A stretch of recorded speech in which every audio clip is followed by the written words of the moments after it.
नमस्कार। कहते हैं सुकून दिल नहीं जिस वक्त से उस बज़्म में आए, जरा सी चीज घबराहट में क्या जाने कहाँ रखती। नमस्कार, मैं हूं सुनील नारनोलिया और आप देख रहे हैं शिक्षा सरोकार सीजन 3। और इस तीसरे सीजन के आज के अंक के अंदर आज हम लोग बेहद महत्वपूर्ण विषय के ऊपर बात करने वाले हैं। आज हम लोग बात करने वाले हैं उस चिंता के ऊपर, उस मानसिक स्वास्थ्य के ऊपर जो व्यक्ति को आगे बढ़ाता है, लेकिन जब यही स्वास्थ्य सही ना हो तो व्यक्ति वहीं ठिठक जाता है, वहीं ठहर जाता है।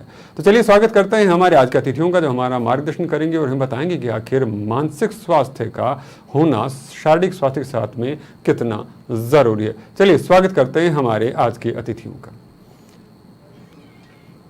हमारे साथ में जुड़ चुके हैं सुखदीपक मलवई साहब, जो कि एक ऑथर हैं, मेडिटर हैं और इन्होंने करीब 35 साल से अधिक का जो समय है वो लगा है ट्रेनिंग के लिए, कोचिंग के लिए, ताकि लोगों को मदद मिल सके अपने जीवन को सही दिशा में लेकर जाने के लिए। सुखदीपक साहब, बहुत बहुत धन्यवाद इस मंच पे आने के लिए, अभिनंदन करता हूँ आपका।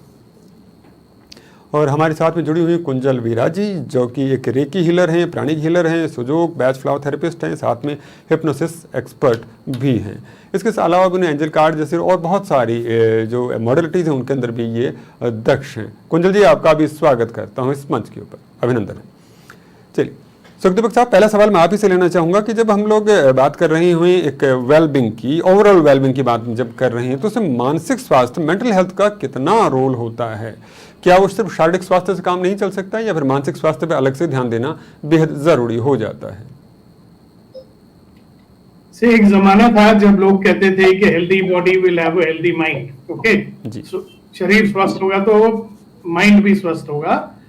बट ज्यादा से ज्यादा हम ये देख रहे हैं, वेरी हैप्पी कि हमारी दोस्त भी रेकी हीलर हैं। मैं 98 से रेकी लोगों को सिखा रहा था। एक चीज बहुत स्पष्ट है, जब आपका मानसिक संतुलन बिगड़ता है, ठीक है ना, तो बेचैनी शुरू होती है, और बेचैनी अगर हम हैंडल नहीं करते हैं तो वो बीमारी में बदल जाती है। और अगर आप देखेंगे आजकल की जो ज्यादा से ज्यादा जो डिजीजेज हैं वो लाइफस्टाइल डिजीजेज हैं, या ये डिजीजेज हैं जिसमें आपकी बॉडी की जो इम्यूनिटी होती है, सेल्फ हीलिंग की कैपेसिटी होती है, वो कम हो जाती है। जी, our body is a fantastic self healing machine, मगर जब हमारा मन विचलित होता है, अननेसेसरी स्ट्रेस में आ जाता है, तो उसमें इतनी सारी बीमारियां हो जाती हैं। राइट, तो इसलिए जो मन का जो स्वास्थ्य है, यानी कि मेंटल पीस कह लें या मेंटल इक्वानिमिटी कह लें, ऑलराइट, वेलबीइंग इसी का नाम है। Wellbeing means your sense of being is good, आपको अच्छा लगता है। और उसका मतलब ये भी नहीं है कि आप हमेशा जो है एक पीस में रहते हैं, नहीं। इसका मतलब ये होता है कि आपके तरफ कोई भी किस्म की परिस्थिति आती है, आपका संतुलन नहीं बिगड़ता है। जी, बहुत अब आप जी, हाँ जी जी सुखदीपक जी कंटिन्यू करें आप प्लीज। तो देखिए, एक तो होता है जो ओवर्ट जो स्ट्रेस होता है, जो हमको मालूम है हम स्ट्रेस फील कर रहे हैं, जिसको लोग कोसते हैं, मतलब गुस्सा आ रहा है, टेंशन हो रही है, वरी हो रहा है, फियर हो रहा है, अनसर्टेनिटी की फीलिंग हो रही है, पता नहीं क्या होने वाला है। इस तरह की जो फीलिंग्स हैं, कम से कम पहचान तो सकते हैं, उसका कुछ किया जा सकता है। बट होता क्या है कि जब आपका सेल्फ अनकॉन्शियस लेवल पर जो स्ट्रेस होता है, जो हमको पता भी नहीं है कि हमारा है, और वो सबसे ज्यादा डैमेज करता है, क्योंकि जब हमें पता ही नहीं है। एक व्यक्ति है जो हमारे पास आए, उनका हार्ट में बहुत प्रॉब्लम हो गया था, स्टेंट लगे हुए थे। तो डॉक्टर ने उससे कहा कि भैया तुम्हारे यहाँ तो स्ट्रेस है। तो अगला आदमी कहता है कि जी मैं तो इतनी मेडिटेशन करता हूँ, ये करता हूँ, वो करता हूँ, मुझे तो स्ट्रेस हो ही नहीं सकता। अच्छा, तो डॉक्टर ने कहा कि अच्छा ठीक है, फिर आपको जेनेटिक रीजंस होगा। लकीली वो उनकी मेरे साथ वार्तालाप हुई और हमने उसको एक सेशन दिया, और उस सेशन के अंदर निकल के आया कि वो कितनी गहरी जो है अंदर से सबकॉन्शियस लेवल पर वो stress in the form of guilt and a desire to punish himself को लेके घूम रहा था। ठीक है ना, तो जब उसको हमने रिलीज कर दिया, और उसको पहली बात तो ये पता लगी कि हाँ, ये मेरे को स्ट्रेस था। जी जी, जब आप पढ़ते हो रोज कहीं ना कहीं कि भाई 16 साल का बच्चे को हार्ट अटैक हो गया, ठीक है, आप पढ़ते हो कि एक आदमी आर्मी में हेलीकॉप्टर पायलट है, टोटली फिट आदमी है, रात को सोता है, सुबह उठता ही नहीं है। सुबह उठता नहीं, यानी कहीं ना कहीं जो स्वास्थ्य की जो जड़ें हैं वो आपके दिमाग में ही बसे रहते हैं। तो दर्शकों, ये बात सुखदीपक मलवी साहब ने बहुत खूबसूरती से कही है कि आपको स्वस्थ होना है तो सिर्फ शारीरिक स्वास्थ्य नहीं, मानसिक स्वास्थ्य के ऊपर भी ध्यान देना पड़ेगा। बहुत बहुत धन्यवाद सुखदीपक जी। और अगला सवाल मैं हमारे साथ जुड़ी हुई कुंजल जी से लेना चाहूँ। कुंजल जी, हम लोग जो ध्यान की बात करते हैं, एकदम डीप ब्रीदिंग की जो बात करते हैं, मेडिटेशन की जो बात करते हैं, वो किस तरह से हमारे तनाव को कम करने में हमारी मदद करते हैं? क्योंकि ये भी कहा जाता है कि इस तरह से तनाव कम होता है, इसका क्या असर पड़ता है? अभी ध्यान की बात करें तो ध्यान में तो इंग्लिश में वर्ड है मेडिटेशन। मेडिटेशन करने से हम लोग को बहुत सारे रोगों में भी फायदा मिलता है, हमारे थॉट पैटर्न्स में भी फायदा मिलता है। जैसे कि हम लोग को नेगेटिव थॉट्स पहले आते हैं। फॉर एग्जांपल मैं बोलूं, अभी एग्जाम्स का मौसम चल रहा है तो बच्चों को स्ट्रेस रहता है, मैं फर्स्ट आएगा कि नहीं, पास होएगा कि नहीं। बड़े लोगों को ऐसे रहेगा कि पैसे की तकलीफ है तो कैसे हम लोग उनको स्ट्रेस ऐसे होता रहता है पैसों की तकलीफ से, कि मुझे कोई प्यार नहीं करता है, सेल्फ लव नहीं रहता है, तो हम लोग को ये सब बातों का स्ट्रेस रहता है। वो स्ट्रेस लेवल की वजह से हम लोग की ओवर थिंकिंग हो जाती है। तो मेडिटेशन एक ऐसा एक जरिया है जो आपको हेल्प करता है। आप जैसे दिन में उठ के सुबह में आधा घंटा करते हो मेडिटेशन, आपको फर्क पड़ता है। डीप ब्रीदिंग करो, बीमारी से भी आपको फर्क पड़ता है। स्ट्रेस लेवल जो आपका बढ़ गया है उसमें भी आपको थिंकिंग नेगेटिव से पॉजिटिव थिंकिंग स्टार्ट हो जाती है। जैसे जैसे आप मेडिटेशन करना स्टार्ट करते हो, पहले तो हम लोग को बहुत सारे विचार आते रहते हैं, क्योंकि हम लोग आंख बंद करके क्लोज योर आइज बोलेंगे तो हम लोग को थॉट पैटर्न चालू हो जाती है। अरे मैं आंख बंद करेगा तो मुझे ये तकलीफ हो जाएगी, मुझे ये दर्द होएगा, मेरे से नहीं होएगा, ये सब क्वेश्चंस रहते हैं सबके। तो जैसे आप मेडिटेशन में पहले दिन आप 10 मिनट बैठो, नेक्स्ट डे आप 20 मिनट बैठो, ऐसे कर करके आप 1 आवर बैठ सकते हो मेडिटेशन में। आप जैसे जैसे मेडिटेशन में आप बैठते जाओगे, आपको जो थिंकिंग लेवल है नेगेटिव थॉट से आपके कम होते जाएंगे और पॉजिटिव थॉट्स आपके आना चाहेंगे। और पॉजिटिव थॉट्स में कैसे रहते हैं कि आप अफर्मेशंस भी बोल सकते हो कि I am healthy, I am capable. अब जैसे जैसे अफर्मेशन पॉजिटिव थॉट्स के बोलते जाएंगे तो आपके जो बॉडी में जो नेगेटिव थॉट्स है, कि जो बीमारी के इमोशनल लेवल पे आपको जो भी स्ट्रेस लेवल आ चुका है उसमें आपको ये कम करता है। तो मेरे हिसाब से तो मेडिटेशन करने से बहुत फायदा मिलता है। और सबसे पहले कि मन की शांति मिलती है अपने को मेडिटेशन करने से। चलिए, बहुत वही महत्वपूर्ण सी बात कुंजल जी के जरिए निकल कर आई कि आप जैसे सोचते हैं वैसे बनते चले जाते हैं।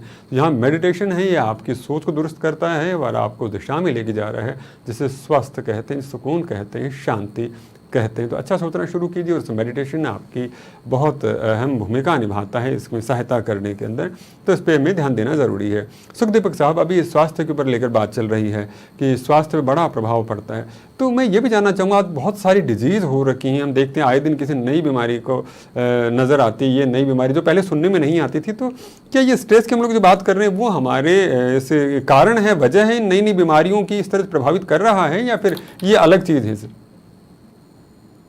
देखिए सबसे बड़ी बात यह है कि अगर हमारे जो शरीर में जो बीमारी से लड़ने की शक्ति होती है, जिसको इम्यूनिटी बोलते हैं, अगर वो स्ट्रांग होगी तो बीमारी नहीं होगी।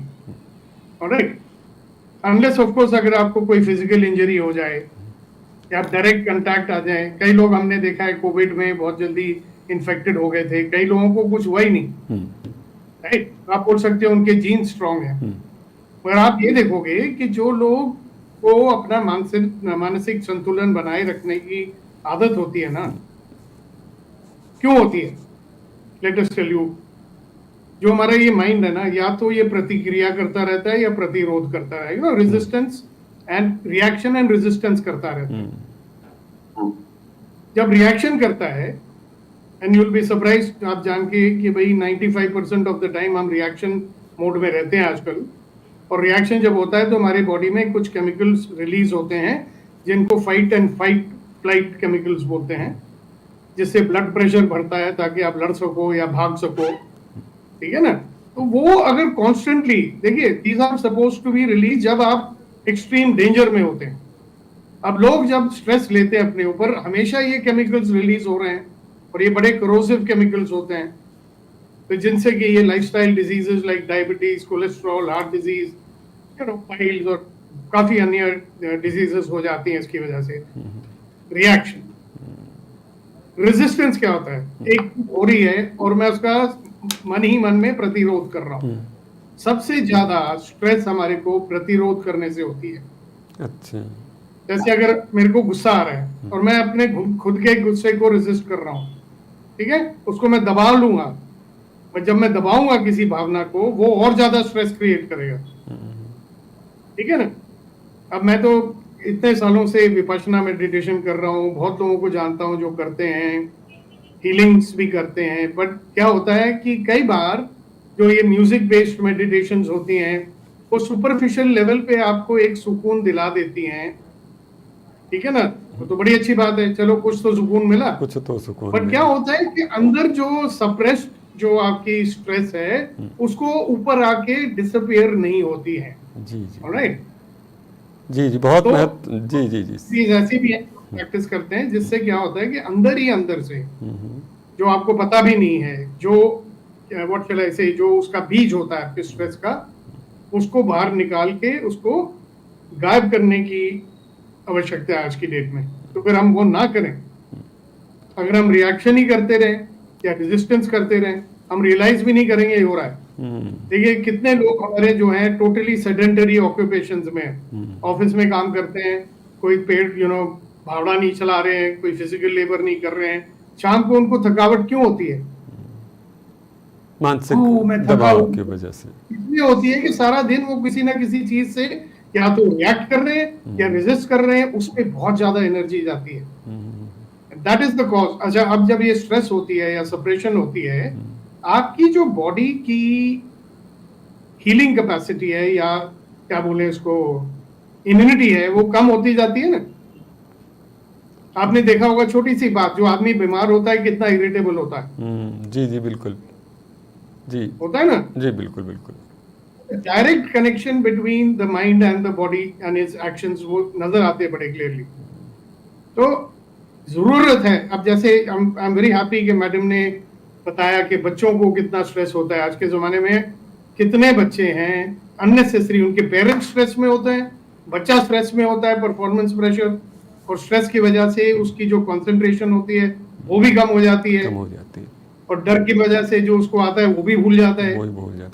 बड़ी महत्व समस्या। जी जी चिल्ड्रन हु कमिट सुसाइड। जी जी जी जी, सुखदीप जी की बहुत महत्वपूर्ण सी बात के दर्शकों, यहाँ पे सुखदीपक जी के जरिए बहुत महत्वपूर्ण बात निकल कर आई। वो कह रहे हैं कि हम अक्सर ज़्यादा जो समय है वो रिएक्शन करने में, रेजिस्ट करने में बिताते हैं, जबकि हमें रियलाइज़ करने की तरफ ध्यान देना चाहिए। हमें 3R का ध्यान रखना बेहद ज़रूरी है, उसी के ज़रिए हम एक अच्छी हेल्थ में पा सकते हैं। मुझे बात को आगे बढ़ाऊँ से पहले जावेद अख्तर साहब का एक शेर याद आ गया। फरमाते हैं कि तुम ये कहते हो कि मैं गैर हूँ, फिर भी शायद निकल आए कोई पहचान, जरा देख तो लो। ये शेर में इसलिए अर्ज कर रहा हूँ कि कुंजल जी सवाल लेकर आ रहा हूँ, ये बात आ रही है कि आप लोग कह रहे हैं कि शरीर का और मन का बड़ा संबंध होता है, जिसको कि अक्सर लोग नकारते हैं कि शरीर अलग है और मन अलग है। तो आप से ये कि किस तरह से हम लोग मन और शरीर के बीच में सामंजस्य बैठाएं, जिससे कि हमारी क्षमताएं हैं वो बेहतर हो सके। कुंजल जी।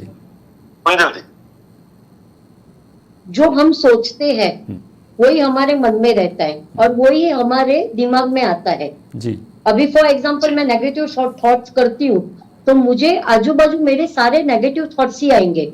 मुझे फेल हो रही हूँ तो हम लोग एक बार सोचते मैं फेलियर हूँ, तो ऑलवेज मेरे थिंकिंग लेवल जो मेरे दिमाग में रहेंगे वही मेरे सराउंडिंग सब नेगेटिव थॉट्स ही मिलेंगे। मैं खड़ी होना चाहेगी भी ना, फिर भी मैं फेलियर ही होती जाएगी। ऐसे ही जैसे हम लोग अगर पॉजिटिव थॉट्स करते हैं तो हमारे आजू बाजू सराउंडिंग भी सब पॉजिटिव थॉट्स ही रहते हैं।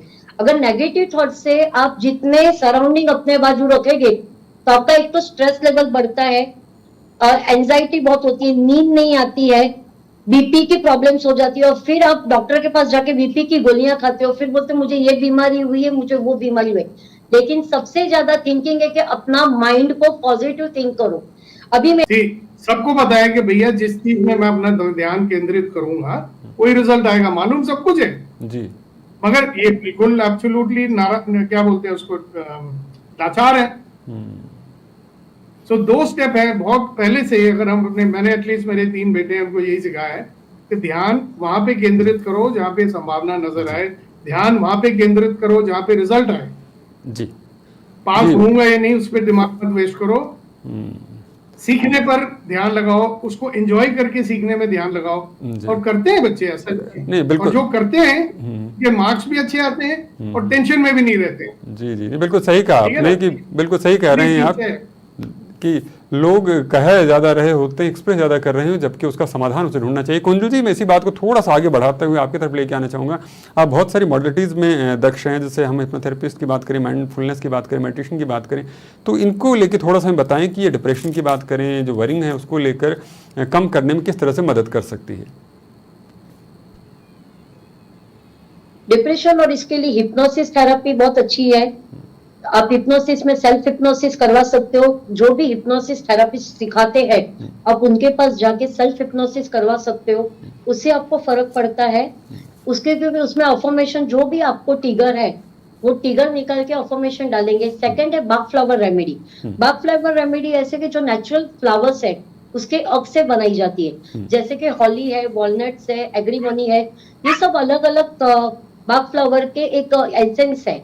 उसमें से जिसको अभी डिप्रेशन का है, जेलसी का है, या टेंशन बहुत रहता है, स्ट्रेस बहुत रहता है, बच्चों को अभी पढ़ाई का जो इतना स्ट्रेस रहता है कि उनको एक डर बैठ गया है कि मैं पास होएगा कि नहीं, कैसे करेगा। और सबसे पहले कंपटीशन में वो लोग पहले उतरते, मेरी फर्स्ट रैंक आनी चाहिए, उससे मैं फर्स्ट आ जाना चाहिए। तो बाग फ्लावर रेमेडी उनको बहुत काम आती है। और सेकंड मेडिटेशन तो मैं पहले ही आपको बोलेगी, वो तो सबसे पहले काम आएगी। बाग फ्लावर रेमेडी काम आती है, रेकी हीलिंग काम आती है, और सबसे ये हिप्नोसिस लेवल पे भी आपको ये काम आती है। जितने आप इन लोग को ये थेरापिस्ट पे लेके जाओगे उतना आपको फर्क पड़ेगा। अभी चिकोरी है, वॉलनट से आप बच्चों को 2-2 ड्रॉप्स डाल दीजिए पानी में डाल के, उनको जो एकदम एंजाइटी है, डर बैठा हुआ है, उसमें आपको काम आता है। दिन में 3 बार फैलाइए। एग्रीकल्चर जो जेलसी का प्रॉब्लम्स आती है कि एक दूसरे को देख के जेलस आती रहती है, अगर आप उसके 2 ड्रॉप्स पहना दो तो बच्चों को उसमें भी काम आती है। तो मेरे हिसाब से तो आप बच्चों के लिए Bach flower remedy is the best and reiki is the very good therapy. बहुत बहुत बहुत धन्यवाद कुंजल जी, बहुत महत्वपूर्ण सी बात कही है आपने। जी, मैं एक चीज ऐड करना चाहता हूँ जी सुखदीपक जी। ये सारी मोडालिटीज मैंने 35 साल से यूज करी हैं, और मेरे को 5 साल पहले एक मोडालिटी मिली जिसका नाम है एक्सेस बार्स, राइट, जिसका आप वो फोटो भी दिखा रहे हो, जो मैं वो बार सेशन ले रहा हूँ लोगों का। इतने सारी चीजें सीखने के बाद मुझे नहीं लगता था कि इतनी सिंपल टेक्निक मिलेगी जिसको करने से बच्चों का हो या उनके माँ बाप का हो या किसी का, उनका स्ट्रेस लेवल जो है कम इतना मतलब जल्दी कम हो जाएगा। मैं आपको बताऊं, मैं और मेरी टीम ने कम से कम 1400 कैंसर पेशेंट्स को एक्सेस बार सेशन दिए हैं। बहुत खूब, 8 महीने। सुखदीपक जी, आपसे बातें करने का बहुत मन कर रहा है, लेकिन समय की सीमाएं हैं वो मुझे आज रोक रही हैं कि बस वो इजाज़त की आज्ञा चाहूँगा आज मैं। लेकिन आपके जरिए बहुत महत्वपूर्ण सी बातें यहाँ पर खुलकर आई, और यहाँ पे दर्शकों जैसे बताया, एक्सेस बार्स की बात हुई, बैक फ्लावर थेरेपी की बात हुई, हिप्नोसिस की बात हुई, माइंडफुलनेस की बात हुई, ऐसी बहुत सारी जो बातें हमारे एक्सपर्ट ने बताई हैं, उन सबका अगर आप अनुसरण करते हैं तो आपके जीवन का तनाव कहीं, परेशानी कहीं, चिंता कहीं, उसका स्तर कम हो जाता है। तो अपने जीवन में आ रहे इस तरह के जो अवरोध पैदा करने वाले स्तरों को कम कीजिए और ज़िंदगी को आगे खुशहाली के साथ में जी। इसी के साथ ही इजाज़त चाहूँगा, फिर मिलेंगे संघ के अंदर किसी नए एक्सपर्ट के साथ में और जानेंगे आखिर जीवन को और बेहतर कैसे बनाया जाए। चलिए आगे चाहूँगा, फिर मिलते हैं, शुभकामनाएं।